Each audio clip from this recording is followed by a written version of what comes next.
Amém, igreja? Santo, santo é o Senhor. Eu quero compartilhar o que Deus fez na minha vida com vocês, amém? Aleluia. Para que vocês saibam o que está escrito aqui, que o apóstolo disse aqui é verdade, amém? Santo, santo, santo é o Senhor. Este ano, 2010, o Senhor tem mostrado que é Deus sobre a minha vida, amém? Santo, santo é o Senhor. No ano 2008, a empresa abriu uma conta para mim, né? Só que aí eu saí no final do ano passado, 2009. Em novembro eu saí. Só quando eu saí de lá, eu fiz uma homologação, né? E eu saquei o dinheiro, ela falou assim que em dezembro eu ia fechar a conta. Então o apóstolo ministrou para mim, ó, na sexta-feira do Carnaval bem sobrinha, ele falou assim, Adriana, ele ministrou para mim, eu estou vendo que Deus está mexendo na conta bancária. Só que eu recebi pela minha mãe, recebi comigo, porque pensei que não tinha conta bancária aberta, né? Não tem outro, recebi pela minha mãe. Essa dela também é meu. Aí eu peguei e recebi.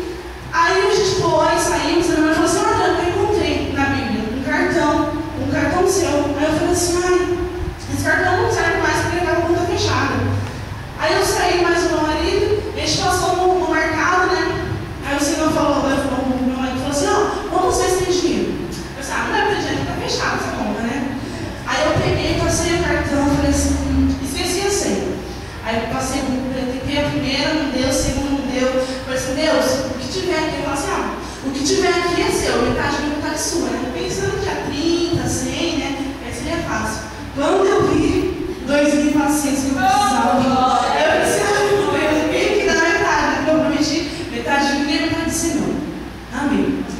Aí eu fui no mercado, para a glória do Senhor Jesus, né? E eu comprei as coisas, só que em dezembro eu comprei as coisas e deu um valor muito mais alto, né? Eu fui lá, comprei mais coisas porque eu já estava precisando, e o Senhor para honra e glória. Eu não imaginava assim, nossa, vou gastar um bom dinheiro, né? Até levar um pouco mais. Quando eu vi, foi bem menos, eu fiz uma compra tão grande, e o Senhor falou assim, Deus, a tua palavra disse que não transbordará. E assim eu quero ver eu transbordar nessas compras, eu quero ver assim o valor. E eu pude ver a glória do Senhor. Santo, santo, santo é o Senhor. Então eu quero dizer para vocês, igreja, se o apóstolo, se a bispa ministrar, Deus está mexendo na sua conta bancária, pode receber que é verdade. Amém. Eu sempre queria mostrar a vida da minha mãe, do meu marido, mas a minha não tive essa experiência. Mas para a honra e glória do Senhor, Senhor, você não vai ficar de fora, você vai ter essa experiência. Amém? Aplauda o nome do